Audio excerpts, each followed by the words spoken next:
역대상 15장 25절부터 29절까지입니다.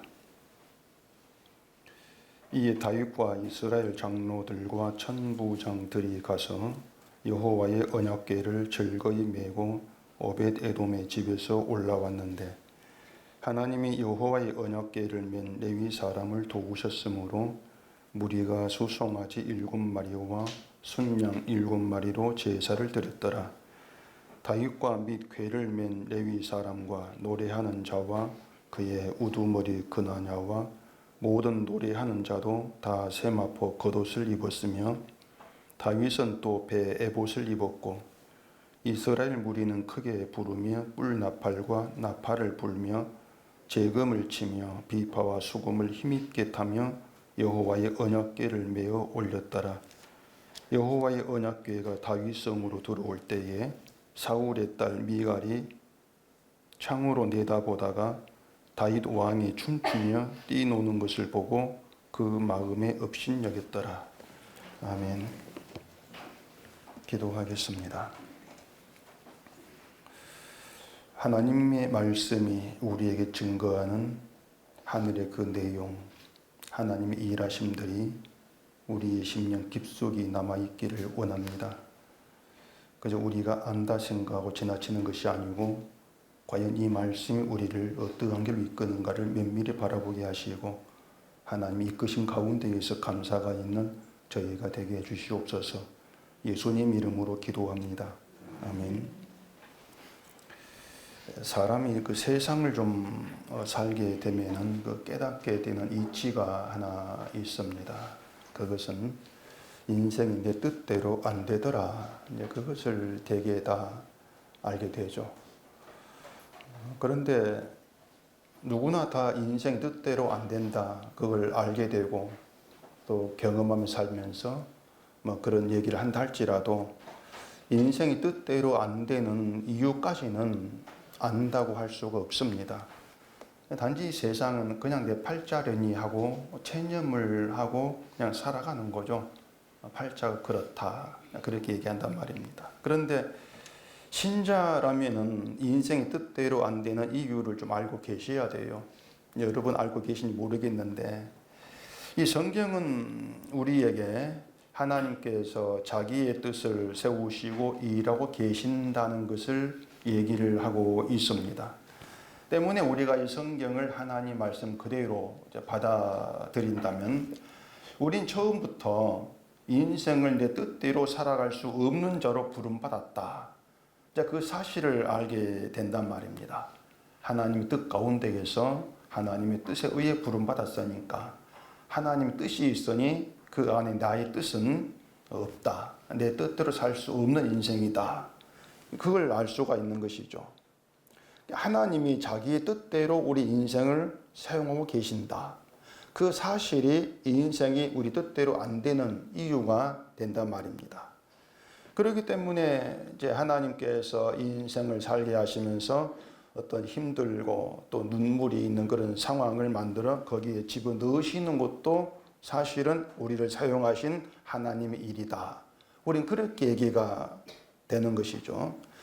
근데 그런 하나님의 일을 우리가 종종 이제 오해하는 경향이 좀 있습니다. 뭔가 하면은 힘들고 또 눈물 나는 그런 상황을 만들어 집어넣으시는 것은 우리 믿음을 시험하고 연단하기 위해서니까 우리는 믿음으로 그런 상황들을 이기고 극복해 가야 된다.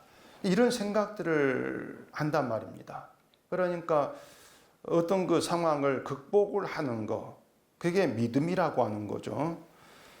특히 뭐 어느 누구보다 믿음이 있다 그렇게 뭐 자부한다고 하는 목사라면은 어떤 힘든 일도 거뜬하게 극복을 해야 그게 믿음 있는 목사다. 또 그렇게들 또 바라본단 말입니다. 그래서 제가 지난주에 그런 질문을 제가 받았습니다.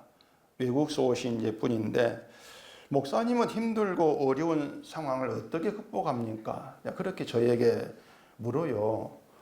극복을 한다고 미리 결론 짓고 그 방법을 저에게 이제 묻는 거죠. 목사님과 극복하지 않겠나. 그래 제가 간단히 답을 했습니다. 저는 극복하려고 하지 않습니다. 극복하려고 한 적이 없어요. 그뿐만이 아니고 저에게 그런 상담하는 분들이 많습니다. 힘들고 어려운 상황을 어떻게 극복을 해야 되겠습니까? 그렇게 묻죠. 자, 그러면은 차근차근 한번 생각해 보십시다. 하나님이 유다를 바벨론의 포로로 잡혀가게 하셨습니다. 유다가 망하고 포로가 된 상황, 이건 분명히 하나님께서 만드신 것이죠. 그러면은 하나님이 유다에게 그런 상황을 주신 이유가, 자, 이 상황에서 극복해 봐라, 그런 의도시겠냐고 하는 거예요. 이 상황 극복해서 믿음을 보여봐라. 믿음 보이면 다시 복을 주고 돌아가게 하겠다. 그런 의도가 있겠냐고 하는 것입니다. 성경에는 그런 내용이 없습니다. 만약에 그 바벨론 포로가 된 것이 유다가 극복해야 될 상황이라면, 극복하는 것이 어떤 하나님 뜻이라고 한다면은, 그러면은 어떻게 하는 것이 극복하는 게 되겠습니까? 그런 상황에서 어떻게 하는 게 그 상황을 극복하는 것이냐? 힘들고 눈물 나는 상황에서 힘들지 않은 척하고 눈물 대신 즐거워하면서 막 찬송을 하고 기도하고 감사하는 이것이 극복을 하는 것이냐? 기독교인들은 바로 그런 걸 믿음으로 이제 생각을 한단 말입니다. 그런 어려운 상황에서도 평안을 누리는 거, 기도하는 거, 감사하는 거, 그게 그런 상황을 극복하는 믿음이 아닐까? 그래서 어떻게 하면 그렇게 극복하겠습니까? 그렇게 묻는 거예요. 어려운 상황인데 내 마음이 편한 것이, 편안은 그걸 생각한단 말입니다. 그런데 극복하겠다고 하는 그 말에 담긴 의미가 뭐냐면은 내가 심적으로 힘든 게 싫다는 거예요, 사실은요. 내가 심적으로 힘든 게 싫습니다. 어떤 어려운 상황이 되면 자연히 마음이 힘들어지지 않겠습니까? 그리고 사람들은 그 마음이 힘든 것을 또 힘들어한단 말입니다. 내 마음이 힘든 걸 또 힘들어해요. 그렇기 때문에 극복을 하면은 마음 편해지지 않겠는가? 그래서 마음이 편해지고 싶어 한단 말입니다. 결국 믿음의 문제가 아니고 자기를 위해서 극복을 하려고 싶어 하는 거예요. 자기를 위해서. 전도서 3장에 보면 그 때에 대해서 얘기를 하죠. 거기 오면 울 때가 있고 웃을 때가 있고 슬퍼할 때가 있고 춤출 때가 있고 이렇게 얘기가 있는데, 우리가 원하는 그 때라고 하는 건 당연히 웃을 때, 춤출 때, 그걸 우리가 원하고 산단 말입니다. 그런데 하나님은 우리가 원하는 때만 주고 원하지 않은 때는 주지 않고 그렇게 일하지를 않으세요. 하나님은 우리가 원하든 원하지 않든 우리의 뜻은 전혀 하나님을 고려하지 않고 하나님 정해서 일방적으로 때를 주신단 말입니다. 자, 그러면 하나님이 울 때를 주셨다 하십시다. 울 때를 주셨습니다. 울 때를 주셨다고 하는 것은 내가 가만히 있다가 막 울음이 나오는 그런 때가 아니에요. 그건 뭐 미친 거죠. 울 일이 있게 한단 말입니다. 울 일이 있게 하시는 것이 울 때를 주신 거란 말이죠. 그러면은 울 때를 주신 하나님의 뜻에 맞는 게 뭐냐? 울 때를 주셨는데, 울 일이 있게 하셨는데 그 일을 주신 하나님 뜻이 맞는 게 뭐냐? 울 때를 극복해서 웃는 게 하나님 뜻이냐? 아니면 그냥 우는 게 하나님 뜻이냐? 어느 쪽이겠습니까? 그냥 우는 거예요. 하나님은 울라고 울 때를 주신 거란 말입니다. 울어라. 그리고 울 때를 주신 거예요. 그럼 울면 돼요. 울 일이 있을 때 우는 게 하나님 시킨 대로 사는 건데 울면 안 된다. 내가 울면은 믿음이 없는 거야. 그러면 자꾸 극복을 해야 된다고 생각을 하기 때문에 그게 문제가 되는 것이죠. 그게 믿음을 오해하고 있는 거예요. 우리 인생은 분명히 울 때가 있고 웃을 때가 있습니다. 그런데 우리는 웃을 때만 있기를 바란단 말입니다. 웃을 때만 있는 그걸 목적으로 삼고 하나님을 찾아요. 다시 말해 우리는 늘 내 개인적인 때를 목적을 하고 하나님을 찾고 살아가고 있는 것입니다. 내 개인적인 때를 늘 목적한단 말이에요. 어떻게 하면은 울 때는 피하고 웃을 때만 있는, 슬퍼할 때는 피하고 춤출 때만 되는 그런 인생을 살아볼 수 있을까? 이런 자기 목적을 가지고 결국 하나님께 나와가지고 도와주십시오, 이렇게 기도를 하더란 말입니다. 웃을 때만 있는 인생을 도와달라, 춤출 때만 있는 그런 인생이 되게 나를 도와달라, 그렇게 하나님께 나와 기도하고 찾더란 얘기죠. 결국 그렇게 우리는요, 항상 내 개인적인 문제에 온 관심을 두고 하나님을 찾고 있습니다. 내 개인적인 문제 관심이 전부예요. 그렇기 때문에 울 때가 있는 현실에서 하나님이 울 일이 있게 하신 그 현실에서 하나님이 일하신다, 하나님이 도우신다, 이걸 생각지를 못하는 거예요. 어떻게 내가 울고 있는데 하나님이 나를 도우신다고 할 수 있는가?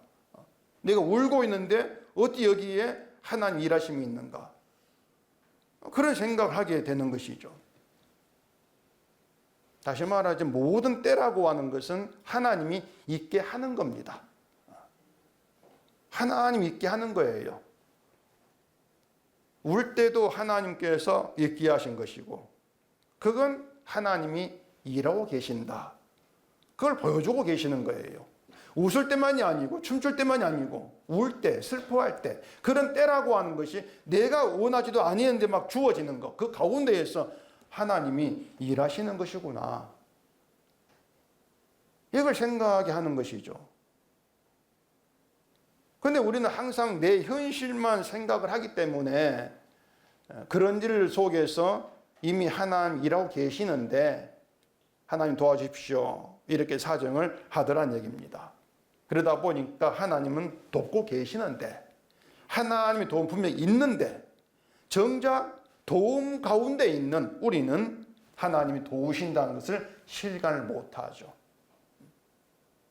그러니까 그게 우리의 믿음에 항상 문제로 자리한다는 점을 일단 여러분들이 좀 생각을 하셔야 돼요. 오늘 보면 26절을 봐보십시다. 하나님이 여호와의 언약궤를 맨 레위 사람을 도우셨으므로 무리가 수송아지 7마리와 순양 7마리로 제사를 드렸더라. 자, 오베데돔의 집에 있는 언약궤를 다윗이 이제 다윗성으로 옮깁니다. 근데 그 과정에서 하나님이 언약궤를 맨 레위 사람을 도우셨다, 그렇게 얘기를 합니다. 그런데 뭘 어떻게 도우셨는지는 본문에서 알 수가 없어요. 얘기하지 않죠. 뭘 어떻게 도왔는지. 그래서 이건 또 사무엘하 6장 가보셔야 돼요. 사무엘하 6장 12절입니다. 어떤 사람이 다윗 왕에게 아뢰어 이르되 여호와께서 하나님의 궤로 말미암아 오벳에돔의 집과 그의 모든 소유에 복을 주셨다는지라. 다윗이 가서 하나님의 궤를 기쁨으로 메고 오벳에돔의 집에서 다윗성으로 올라갈새 여호와의 궤를 맨 사람들이 6걸음을 가매 다윗이 소와 살찐 송아지로 제사를 드리고. 자, 거기 13절을 보세요. 13절 보게 되면은 오늘 보면 26절에서 말하는 하나님이 언약궤를 맨 레위 사람을 도우셨으므로 이 내용이 없고, 어떤 내용이 있냐면은 여호와의 궤를 맨 사람들이 6걸음을 가매, 이 내용이 있습니다. 무슨 말인지 아시겠습니까? 13절에는 여호와의 궤를 맨 사람들이 6걸음을 가매 다윗이 살찐 송아지 제사를 드렸어요.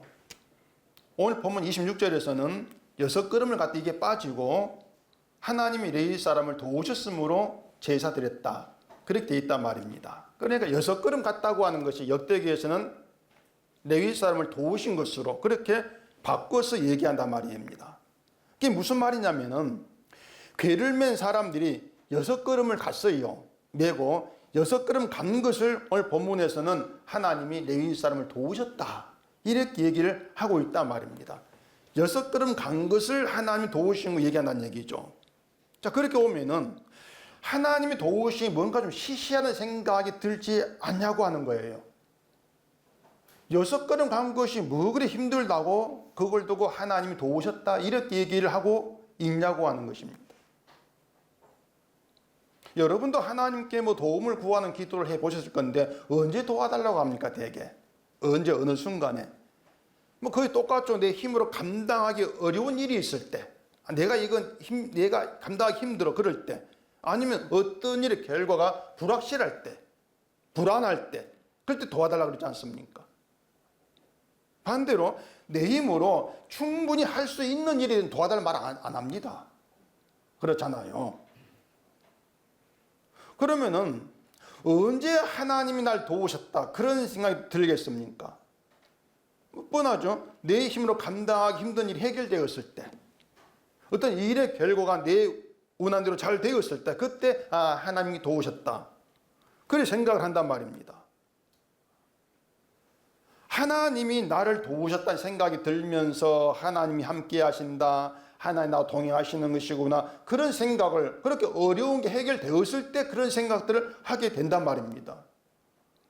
그런데 길을 가는데 6걸음을 딱 하고 그걸 하나님이 도우셨다 이렇게 생각한 적이 있냔 말이에요. 뭐 어떤 사고를 당해서 하반신 마비가 돼가지고 걷지 못한 사람이 있으면 그 사람이 일어나가지고 6걸음을 갔다, 뭐 그렇다면야 뭐 도우심이니 기적이냐면 눈물을 막 흘리게 감사하고, 그건 다리가 멀쩡한 사람들이 6걸음으로 그 6걸음 간 그걸 달랑 그걸 가지고 하나님이 도우셨다 그렇게 생각할 사람은 없어요. 왜냐하면 6걸음 건 아무것도 아닌 일이기 때문에 그렇습니다. 한번 걸어보죠. 6걸음 걸어보실래요? 아무것도 아닌 일이에요. 물론 우리가 뭐 말은 그렇게 하죠. 걷게 하신 분도 하나님이시니까 6걸음 걷는 것도 하나의 은혜입니다. 말은 합니다. 그렇게 믿음 펴내려고 말은 그렇게 해요. 그렇게 말하면 그게 맞아요. 내 걷는 게 하나의 은혜니까 6걸음 한 걸음 걸어도 하나의 은혜 가운데 걷는 겁니다. 맞다고 말은 할 거란 말입니다. 말은 맞는데 문제는 우리가 평소에 걷고 살아가면서 하나님이 도우심을 그렇게 사소하다 생각했던 그런 일에서 느끼고 자가고 살아가냐 그 말입니다. 우리는 그렇게 살지 않습니다. 그런 적이 없어요. 유다 백성이 바벨론에 고생하면서 하나님이 도우신다, 하나님의 도움 우리 가운데 있다 그런 생각을 하겠습니까? 바벨론에서 고향으로 돌아갔을 때, 돌아가게 될 때 그때 이제 뭐 하나님이 도우시는 것이구나 그런 생각할지 몰라도 포로 있을 때에는 하나님 도우시 우리 가운데 있어 그런 생각을 할 수가 없는 것이죠. 내가 힘든데, 그러니까 인간이 바란 도우심 그게 아니기 때문에 그런 생각을 하지를 못한단 말입니다. 그러면은 포로되기 그 전에 유다가 망할 때 백성들이 뿔뿔 흩어지고 포로 끌려올 때, 그럼 그 순간에는 하나님의 도우심이다 이것도 그렇게 말할 사람이 있겠냐? 그것도 아니란 말이에요. 그럴 수가 없는 것이죠. 포로로 고생하는 상황을 하나님이 도우셨으므로 그렇게 해석을 하고 받아들일 사람이 없단 말입니다. 근데 역대에게 그 얘기를 하고 있는 거예요. 포로된 유다 백성들에게 하나님이 도우셨으므로 그 얘기를 하면서 너희에게는 하나님의 도우심이 있다 그 얘기를 하고 있단 말입니다.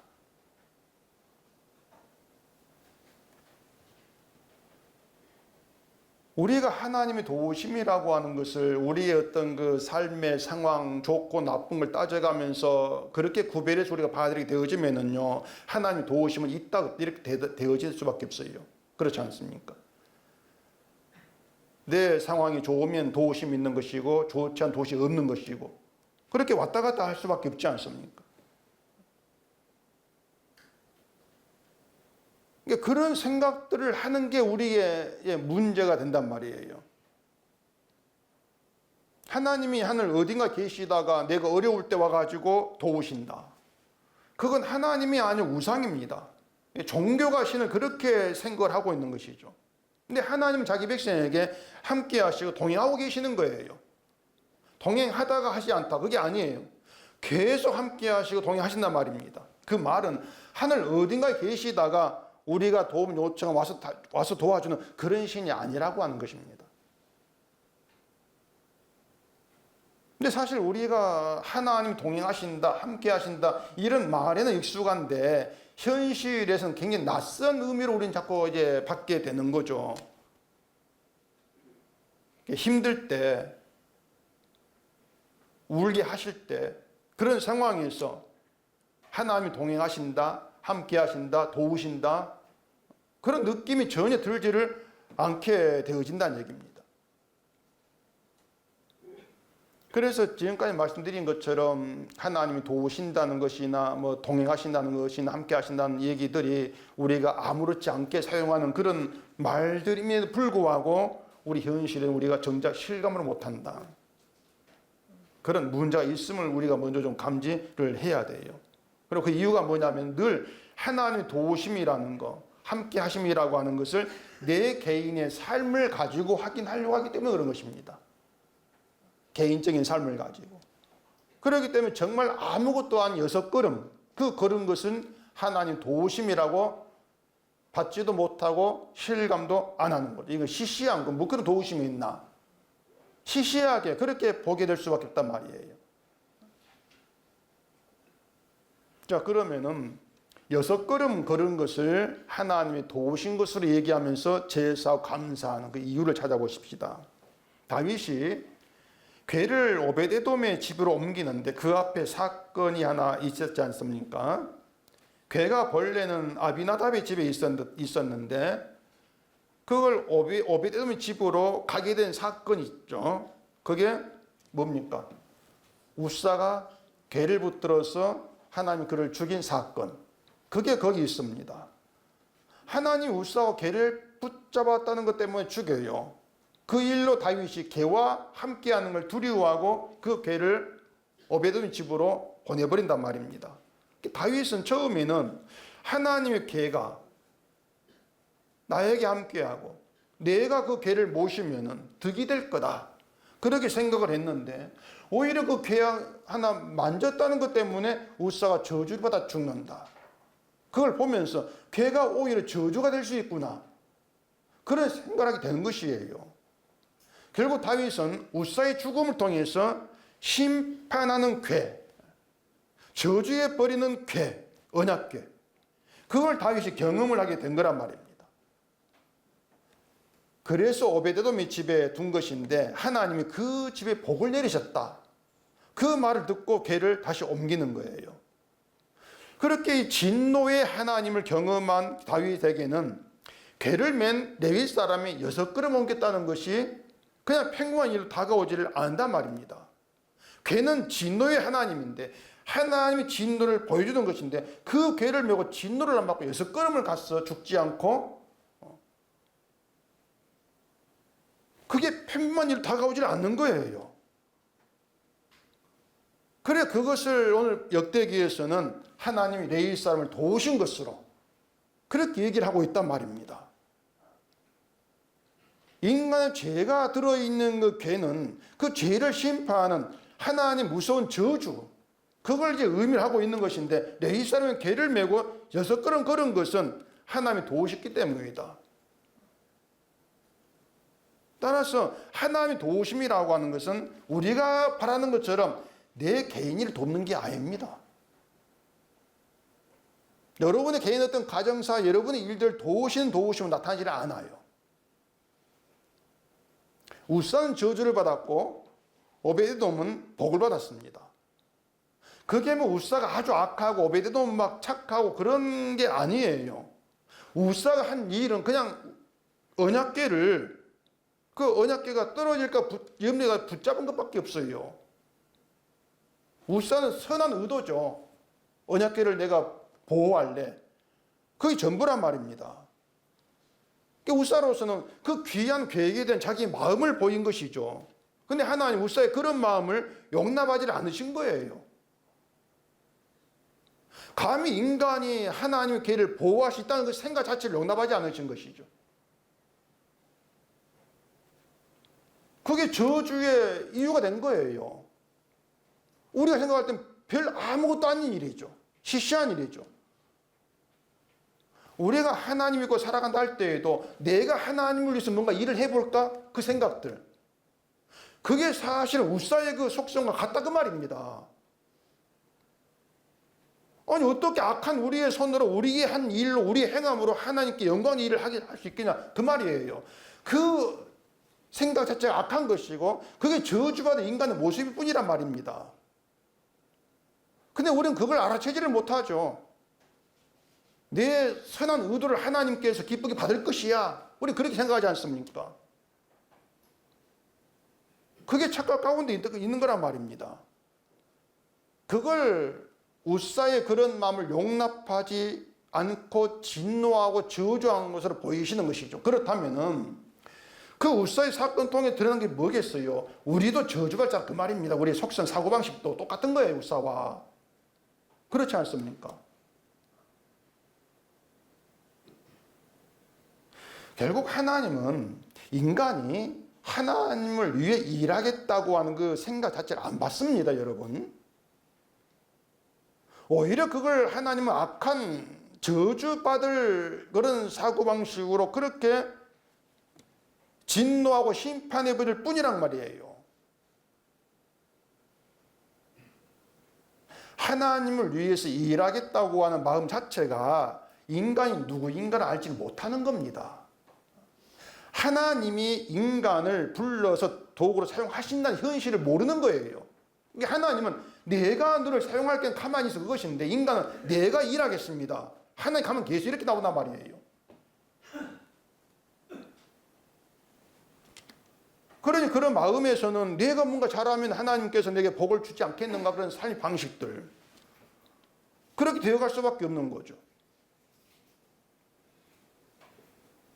이것을 우사에 대한 진노로 하나님께서 보이셨다는 얘기예요. 그리고 괴가 있는 오베돔의 집에 복을 내림으로써 봐라 복이 내린 오베돔의 집 오베돔이 뭘 한 게 뭐가 있냐 그 말입니다.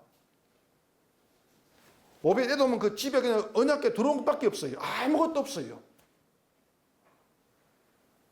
언약궤를 위해서 뭘 했다, 뭐 아침마다 그 앞에서 절했다거나 뭘 차려냈다거나 그런 게 없어요. 오히려 그랬다면 저주받았겠죠.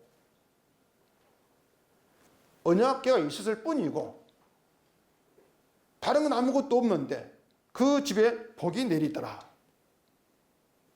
결국 그걸 통해서 복이라고 하는 것은 인간이 하나님께 선한 것을 보이고 뭐 그런 어떤 거기에 대한 어떤 보상 답으로 주어지고 이런 게 아니라고 하는 것을 거기에 나타낸 거란 말입니다. 다윗이 궤를 옮기는 것은 결국은 복이라고 하는 것이 자기들의 뭔가를 내가 뭔가 함으로 주어진 것이 아니고 그냥 언약궤가 있음으로 하는 게 일부 베푸신 것이구나. 그걸 깨닫는 가운데에서 궤를 옮기게 되는 것이란 말이죠. 그래서 감사의 제사를 드린 거예요. 궤를 맨 사람이 6걸음 그런 걸 보고 아 궤가 저런 것이구나. 저게 하나님 도우심이구나. 그걸 깨닫고 감사의 제사를 드린 것이죠. 그렇다면 우리가 하나님이 도우셨으므로 이렇게 말할 수 있게 하는 이유는 십자가에 찾아야 되죠. 십자가에서. 다른 데 말고. 십자가가 저주받은 자를 복받은 자 되게 하신 하나님의 도우심의 현장이지 않습니까? 십자가가. 근데 십자가에 우리 도우신다는 것도 우리 구원을 위해 도우신 것으로 생각지를 안 해야 돼요. 십자가를 우리를 구원하기 위한 하나님의 도우심으로 보게 되어지면은 구원받은 후에 그러면 하나님의 도우심은 어떻게 되는가? 이는 문제가 있겠단 말입니다. 그래서 우리가 알아야 되는 것이 하나님이 저주받은 우리를 복받은 자 되게 하신 것은 하나님의 구원 방식인 십자가를 나타내고 증거하기 위함이라. 그렇게 여러분이 아셔야 된단 말입니다. 나 때문에 하신 것이 아니고 하나님의 구원 방식인 십자가를 나타내고 증거하기 위해서 우리를 도우신 것이다. 구원도 그런 이유다. 그렇게 보셔야 되죠. 그래서 여러분들은 하나님의 도우심을 여러분이 처한 상황에서 자꾸 찾으려고 하시면 안 돼요. 울 때가 있을 때 그 울 때를 웃을 때로 바꿔주시는 것을 하나님의 도우심으로 그렇게 기대하지 마시고 바라지도 마시고 그렇게 찾지도 마시라는 것입니다. 하나님은 저주받은 우리에게 십자가를 알게 하셔서 구원이 되는 십자가를 나타내는 것이 내가 너를 돕는 이유다. 그렇게 말씀합니다. 그게 성경이고요. 때문에 하나님의 도우심은 우리의 삶을 편안하게 하고 잘되게 하는 것과는 절대 무관합니다. 울 때를 주셔서 울어라. 웃을 때를 주셔서 웃어라. 그렇게 하시면서 하나님은 우리가 바라는 대로 일하지 아니한다. 그 사실 우리를 끌어가시는 것이죠. 웃을 때를 주시면은 웃으면서 뭐 하나님 은혜니 하고 내가 믿음생활 잘하니까 웃을 이렇게 하시구나 좋아했는데 그러다 울 때를 주시면은 그런 것도 다 무너져 버리는 그걸 경험하게 하신단 말입니다. 그러면서 하나님은 내가 원한 대로 살도록 돕지 않으신다는 것을 알게 하시는 것이죠. 이것이 우리가 인생을 살아가면서 울고 슬퍼하고 눈물 흘리고 힘들게 하시는 그런 이유다. 이렇게 생각할 문제가 된단 말이에요. 그렇게 해서 우리가 평소에 무엇을 속에 품고 있으면서 하나님을 찾았고 불렀는가. 이것이 드러나게 하시는 것이죠. 그걸 통해서 결국 우리는 늘 내 개인의 삶, 내 개인의 인생 그걸 위해서 살았지 믿음이 아니었구나. 그게 결국 우리가 저주받을 악한 자다. 그러한 사실을 드러나게 만드신단 말이에요. 결국은 우리가 살아오면서 하나님 믿고 섬기고 뭐 하나님을 위해서 일하고 이런 모든 것들이 믿음이 아니었던 것으로 부정해 버린단 말입니다. 우리는 늘 우리가 믿음이라 생각했던 것을 부정당해야 돼요. 말씀을 통해서 우리 현실을 통해서 늘 부정을 당해야 돼요. 그랬을 때에 늘 내 믿음이 부정당한 가운데에서 결국에는 하나님의 구원 방식 십자가 그 십자가 어떻게 내 도움이신가 그걸 알게 되어진단 말이죠. 그러니 하나님의 이러한 그 모습들이 지금의 교회가 말하고 기독교인이 상상하는 하나님과 너무 다르단 말입니다. 다르죠. 현대인의 삶을 보면은 늘 나를 중심에 두고 자기를 위해 살고 있는 게 분명한 사실이란 말입니다. 그래서 내가 원한 대로 인생 흘러가지 않으면은 하나님을 사랑하지 않는다, 돕지 아니한다, 믿어도 소용없다. 이런 식으로 모든 불평을 하나님께 돌리잖아요.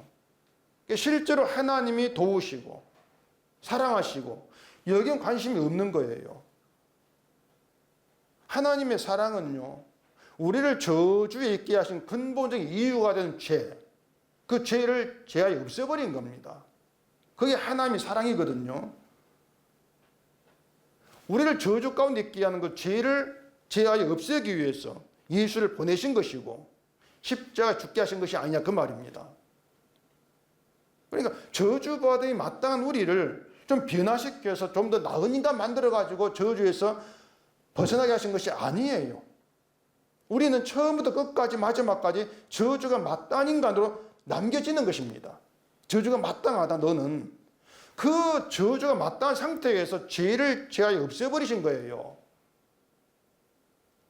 왜 그렇게 하시냐 그 말입니다. 왜 그런 방식으로 일하시느냐. 그게 뭐냐면 말씀드린 것처럼 네 믿음이 좋아서 내가 너를 돕고 구원한 것이 아니고 하나님의 내 아들로 너에게 보낸 내 아들의 의로 너를 구원했다. 그 내 사랑의 방식. 그걸 내가 너를 통해서 이 땅에 나타내겠다고 하는 것이에요. 그 의도가 살아있는 게 성도란 말입니다. 그게 우리를 구원한 이유가 되는 것이고요. 이러한 구원의 이유에서 감사와 기쁨이 되게 하시는 것이 우리에게 함께 하신 하나님 도우심이다. 그렇게 생각하시면 되는 겁니다. 그러니까 감사와 기쁨의 출처는 우리의 삶이 아니에요. 십자가죠. 하나님께서 행하신 일이죠. 도우심 일. 근데 자꾸 내 삶에서 감사하고 기뻐할 거리를 찾고 있기 때문에 그게 안 보인단 말이에요.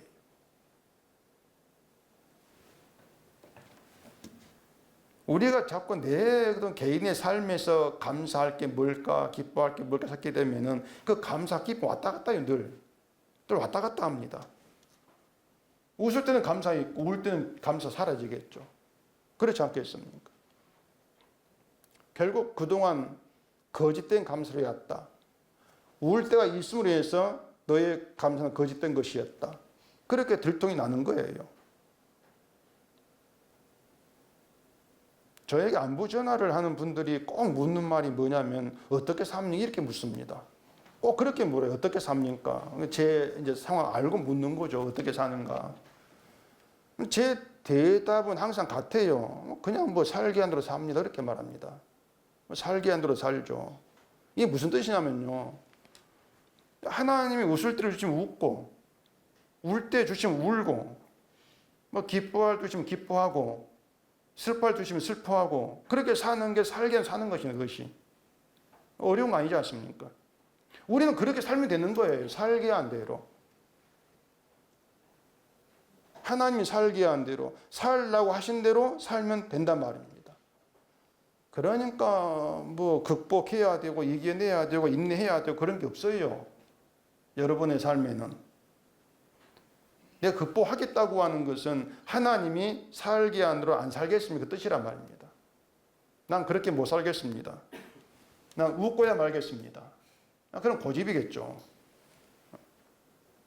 어려운 상황을 믿음으로 이겨내자 그러면서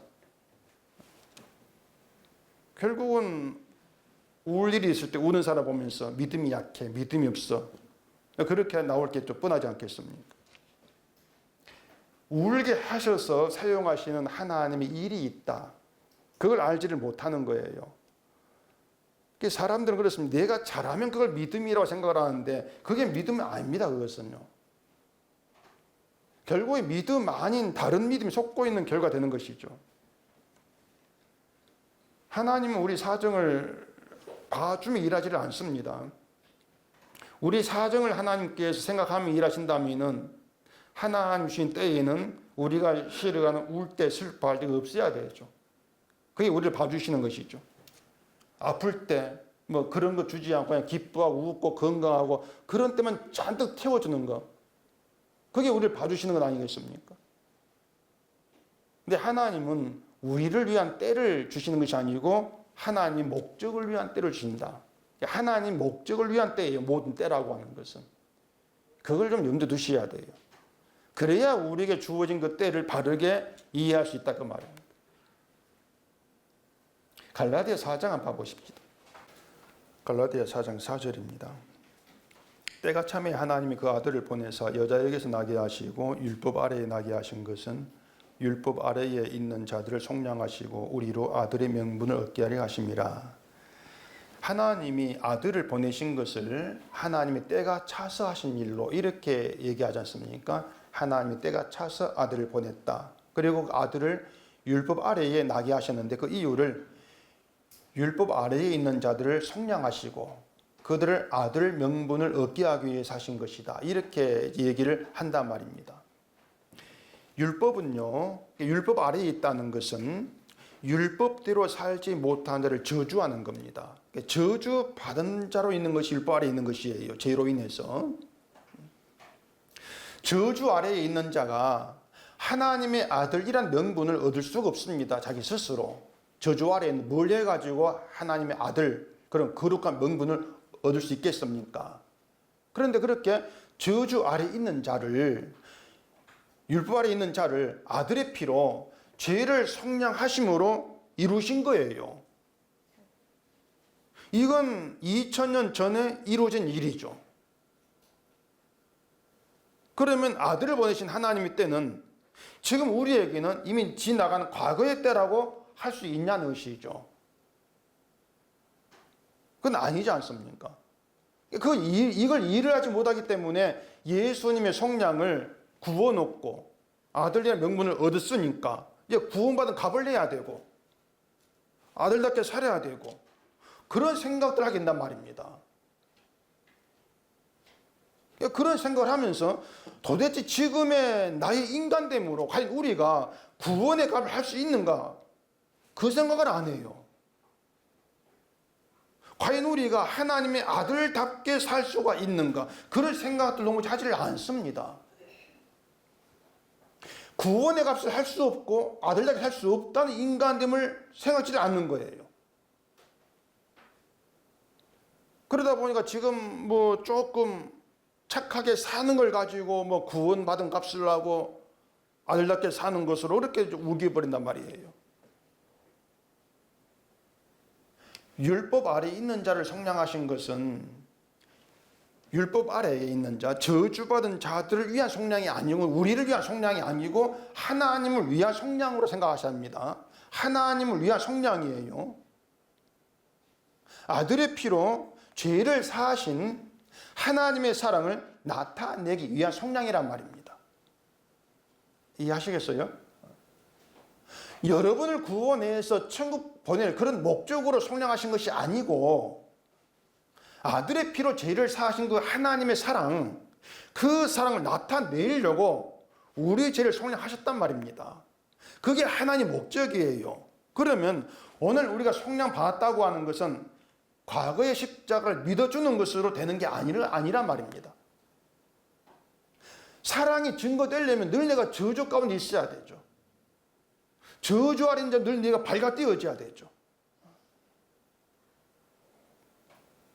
그런데 그걸 도외시하게 버렸기 때문에 내가 십자가 믿습니다. 이제 속량 받았지요? 그럼 이제부터 내가 어떻게 살면 되겠습니까? 슬퍼할 울 일이 있어도 슬퍼하지 않고 웃으면 그게 뭐 됩니까? 그런 것들이 거짓이란 말입니다. 여러분이 기억하실 것은 하나님 우리를 하나님의 그 사랑을 나타내는 도구로 사용하려고 부르셨고 예수 안에 있게 하시고 죄를 속량하심으로 아들 명분 얻게 하셨다. 사랑을 증거할 도구로 사용하기 위해서.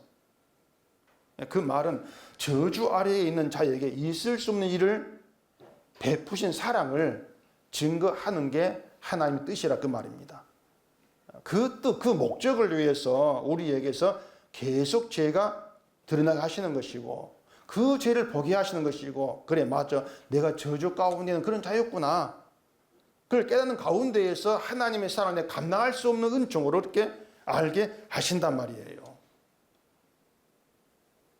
그걸 가지고 하나님의 도우십니다 이렇게 얘기를 하는 것입니다. 그래서 하나님 도우심 우리가 바라는 때라고 하는 것은 없어요. 우리는 하나님의 때 안에 살고 있는 겁니다. 아들을 보내신 그 때 안에 우리가 살고 있어요. 아들의 피로 죄를 속량, 그게 하나님 때예요. 그 때 안에서 울 때가 있고 웃을 때가 있고 그렇단 말입니다.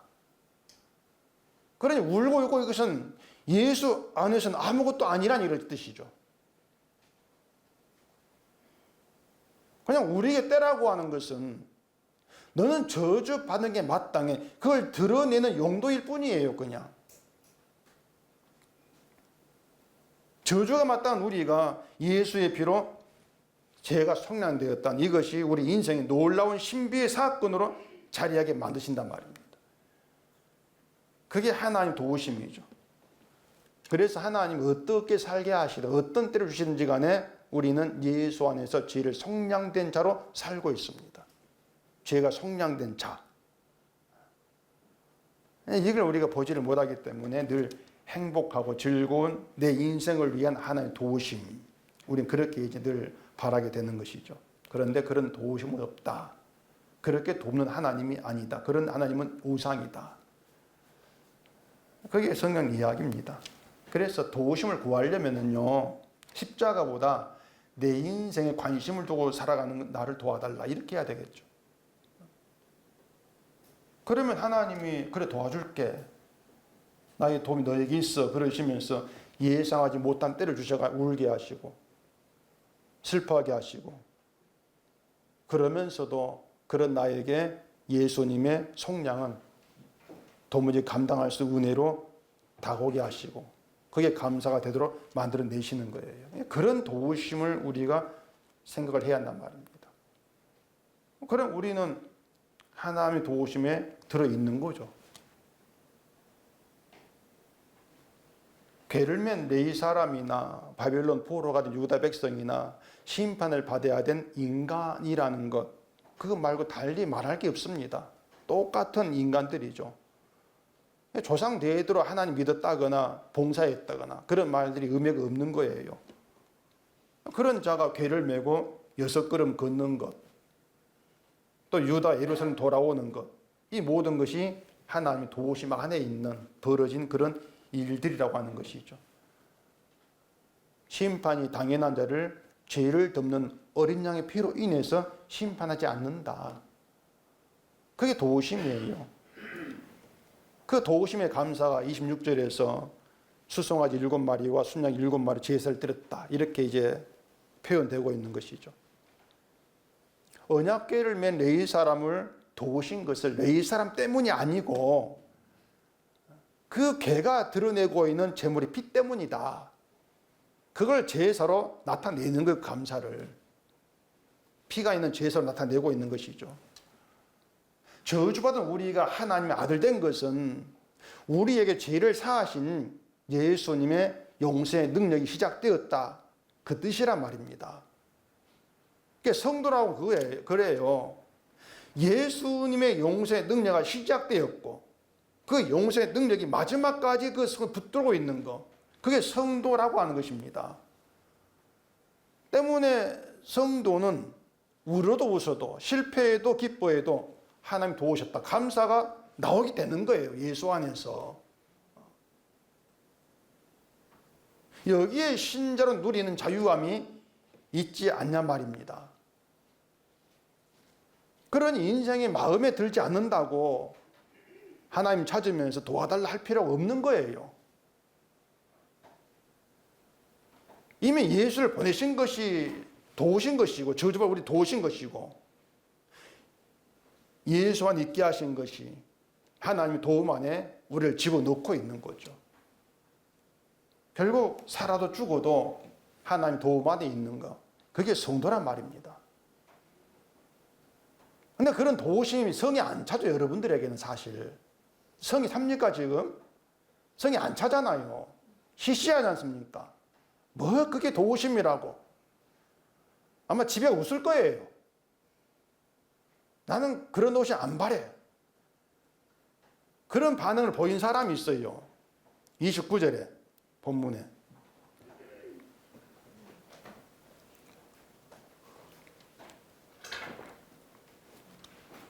여호와의 언약궤가 다윗 성으로 들어올 때에 사울의 딸 미갈이 창으로 내다보다가 다윗 왕이 춤추며 뛰노는 것을 보고 그 마음이 의심력했더라. 미갈은 그 다윗이 춤추고 찬송하고 들어오는 걸 이해를 못하죠. 다윗은 하나님의 도우심을 경험하고 알아요. 그래 감사하고 제사와 찬송 부르고 들어오고 있어요. 근데 사울의 딸 미갈은 이해를 못해요. 아니 왕이 왜 저렇게 춤을 추시는 없게 의심력이죠. 그렇게 자기의 현실을 바라보고 살아가는 사람들에게 하나님 도우심은 의심력이 받습니다. 우리가 바로 그들이고요. 그렇게 우리는 끝까지 저주받을 자로만 드러나는데 그런 우리를 하나님께서 용서를 시작해서 용서를 마치면서 주안 있게 만드시는 것이죠. 무슨 이유로? 우리 죄를 사하시고 용서하신 그 사랑을 증거하기 사용하시려고. 그 용도대로 우리는 끌려가고 있는 것입니다. 그러니 우리 인생에는 사실 걱정할 이유가 없는 거죠. 신자에게는. 하나님 때 안에서 끌려가는 인생인데 무슨 걱정거리가 있는가? 그렇게 우리에게 말씀하는 게 본문이다. 그렇게 보시면 될 문제란 말입니다. 하나님은 우리를 돕지 않은 적이 없습니다. 그 도우심을 알면 돼요. 아예 우리는 하나님 도우심만 들어있어요. 예수님이 여러분의 도우심이고요. 예수 안에 있는 것이 도우심 안에 있는 우리 현실이란 말입니다. 그래서 말씀이 우리를 늘 저주받은 자라고 하는 우리 본래의 자리로 돌려놓을 때에 그 자리에서 하나님의 도우심을 깨닫고 우리를 속량하신 하나님의 사랑을 증거한 도구, 그 도구로 열심히 사용되면 되는 거예요. 울 때에도 웃을 때에도 그렇게 사용되어지고 있는 게 바로 신자 저와 여러분들이다. 이러한 내막 가운데에서 늘 하나님의 도우심, 그것이 여러분에게 감사로 나와줄 수 있기를 바랍니다. 기도하겠습니다. 우리 아버지 하나님, 우리 늘 내 개인의 삶에 마음을 두고 살다 보니까 하나님 도우심을 알지를 못하고 보지도 못합니다.